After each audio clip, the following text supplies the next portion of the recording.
Hey there, everybody. Welcome along to this Thursday afternoon market recap. An absolute moving day on the US financial market indices. We've got approximately 15 minutes left in today's session. You can see here on my chart the S&P 500. It has blown through that 2,700 area at the moment. As I sit down and bring you this recording, we're closer to 2,500 points. We've blown through it by the degree of which being 200 points. A long day dark Morobozu candlestick. We are in complete free fall, globally speaking, and also, of course, privy to the US financial market indices. This is the weekly chart of the S&P 500. Take a look at the past 3 weeks worth of candlesticks. Long day dark Morobozu, a high wave spinning top candle, followed by this week being that of another full wave, right? Long day Morobozu, continuation candlestick here. We still haven't seen a bottom in the US equity markets. We'll see whether or not and how long we can hold and close below these current areas on the S&P 500. Like I spoke about back in 2018, we lingered around and below this for, I guess, 2 or 3 days over here during this period, but we'll see whether or not the markets themselves, or at least a bid enters the market to see whether or not the support area down here, generally in this rough vicinity of this trendline extension, right, can hold. It looks as though obviously it has broken, but we'll see how we close the week as at Friday. Now, some very important things to point out as well. On the weekly chart of the Dow Jones Industrial Average, we are coming down to retest the primary bullish trendline, which again is this fourth decelerating fan line on the Dow Jones Industrial Average. Take a look at this. This is the extension, right, all the way from, or at least 2009 through to the current juncture here in 2020. If I zoom on in, right, it's a line chart at the moment. Let me change it back to a candlestick chart. You can see again another long weekly Morobozu dark candlestick, a continuation candlestick. We still haven't seen a legitimate base or a bottom come into the market. We'll see whether or not any support shows up around this. I expect the markets to at least hold here temporarily, but we're going to have to obviously reassess this as we continue to see the data. Today, however, being Thursday, it has been a complete blowout to the bottom. The World Health Organization obviously came, or at least made that announcement late Wednesday afternoon US time, labeling this now a pandemic. The Fed has come out today. It really hasn't helped all that much in the markets after the back part of Fed Chair Jerome Powell's comments. Again, we haven't seen a base, or at least any reaction, material reaction, or at least stabilization in the US financial market indices. Now, if I go on over into the Nasdaq, we've got 2 trend lines to pay attention to, and I'm going to zoom out and show you this. We've got the extension, or at least let me go out and show you this on the weekly chart to begin with. Let me get the line chart here. You can see back in 2009 again, or at least I'm just trying to get this on my chart so you can see this as best you can.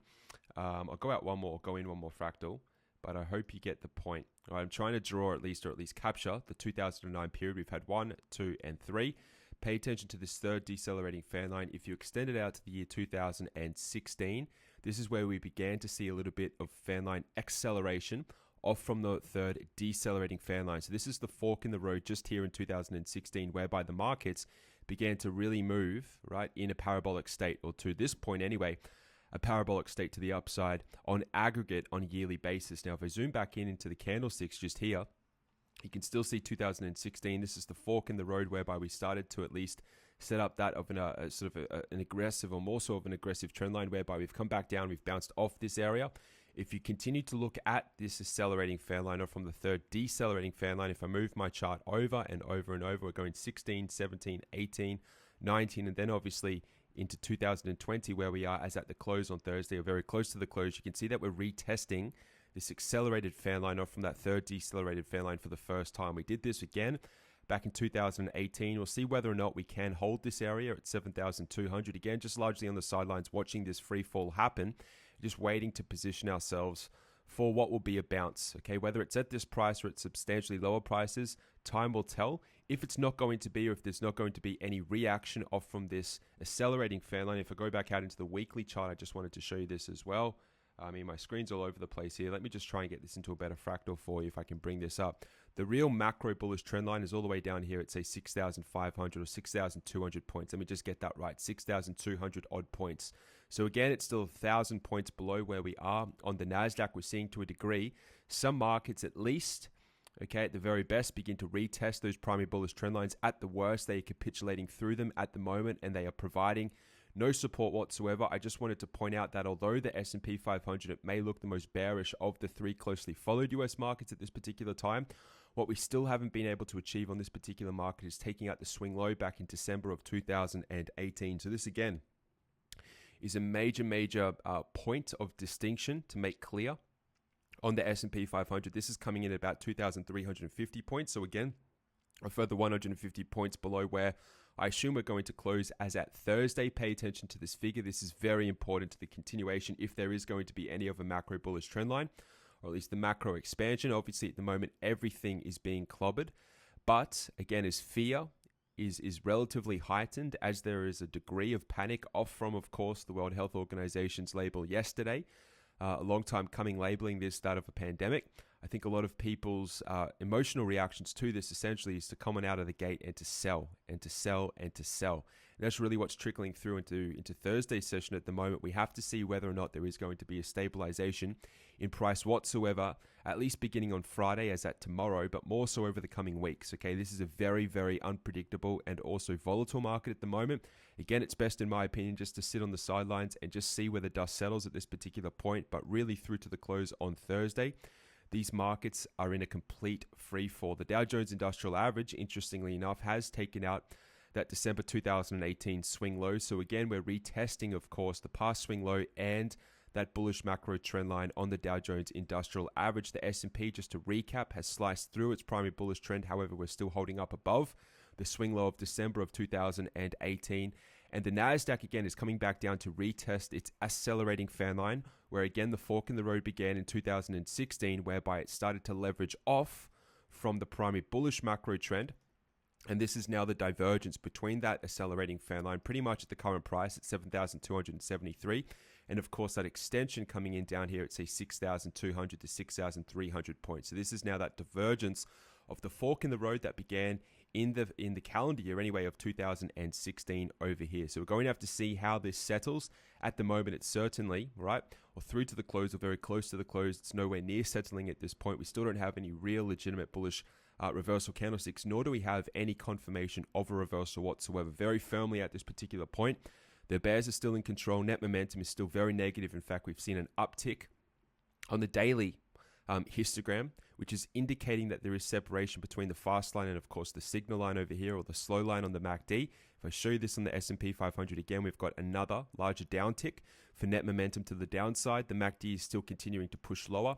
And on the Nasdaq, the story is true at the moment. Again, you can see the downtick here, acceleration away from the net neutral point. We're still seeing, or at least we haven't seen, the oscillators settle. The one point of sort of silver lining at this particular point is that the RSI itself, it hasn't been this oversold, even going back to the year 2018. So at the depths of 2018 in that Q4 correction, we still didn't see an RSI print as low as what we're currently registering right now on the Nasdaq. If I go to the Dow Jones Industrial Average, you can see that we've pushed beyond that of 2018 as well. So we're really starting to really sort of push to the absolute extremes of what this market can generally take in terms of an oversold, and also contrarily an overbought setting as well. Pay attention to this. The RSI is still tanking. If I zoom on out, I've got a line over here to suggest that this is, or at least we haven't been this oversold anyway on the RSI really since the depths of 2009.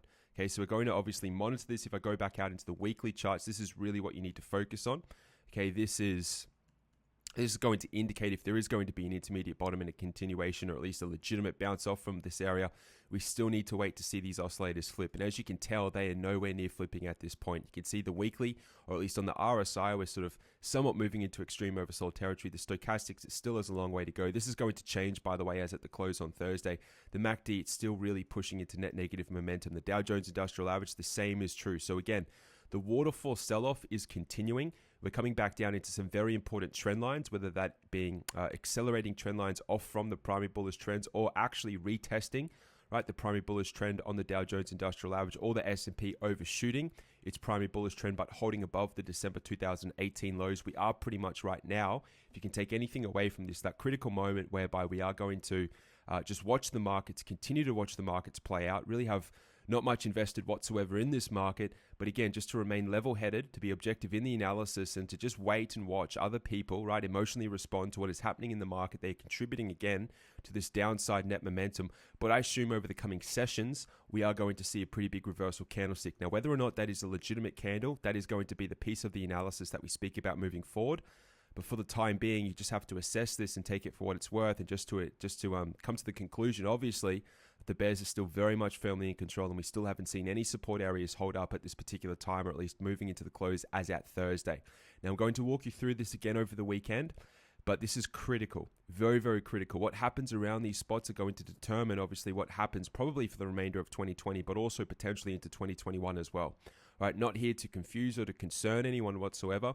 The market, obviously, the net momentum or the movement, the direction of this and the degree in which it has moved, it is concerning.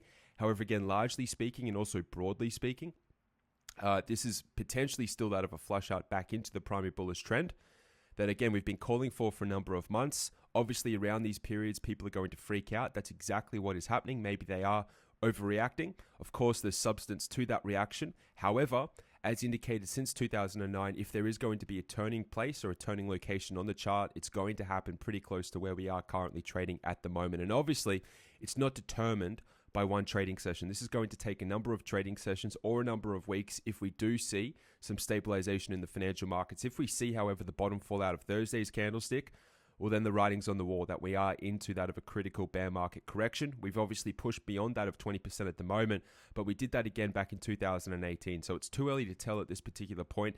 No one can really determine, obviously, where we are going to stop.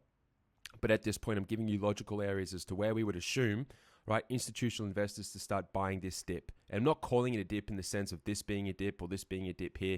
This is definitively now, if you haven't believed me leading into this, this is very firmly a correction. Now we're distinguishing, obviously, whether or not this correction is going to lead to a crash or whether or not it's going to lead to an all-out bear market over the coming years. I still think based on the key economic data points that we look at and also forward-leading economic indicators that there is still going to be a legitimate bounce whenever that time comes. However, that's really going to be the point of assessment moving forward, whether or not that is a legitimate, sustainable bounce or whether or not it's an opportunity to actually reposition ourselves into net short positions up at higher prices. Again, largely just looking at this from the sidelines, and I'm very proud and very happy to say that, all right? We've been talking about trading the perimeters. However, you shouldn't actually be trading the perimeters at the moment because, again, we haven't seen any structure built at these perimeters whatsoever or moving into the close as at Thursday. So please just sit on the sidelines, watch this from a distance. Don't be jumping in at the moment.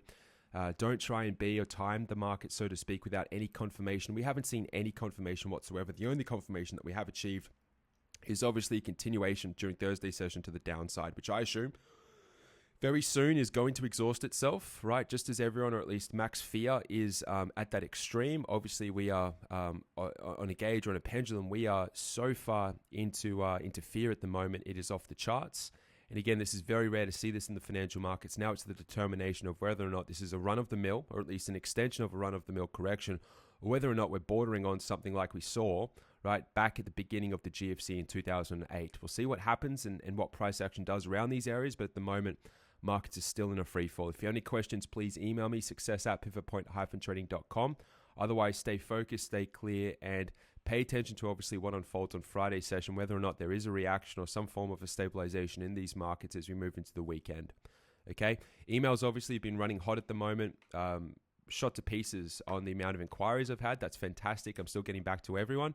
There's a lot in there, so just give me a little bit of time to respond. There is a lot of content in there that I'm moving through. But at the same time, just remember, of course, the opportunity that is presenting itself if you just wanted to think about this market correcting in percentage terms.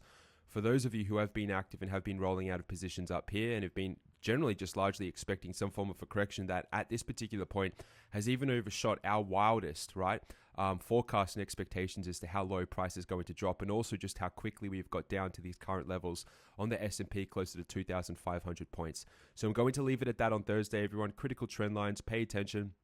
Check back in on the YouTube channel and also jump into that pro class for more detailed analysis. All the best, everyone. Farewell.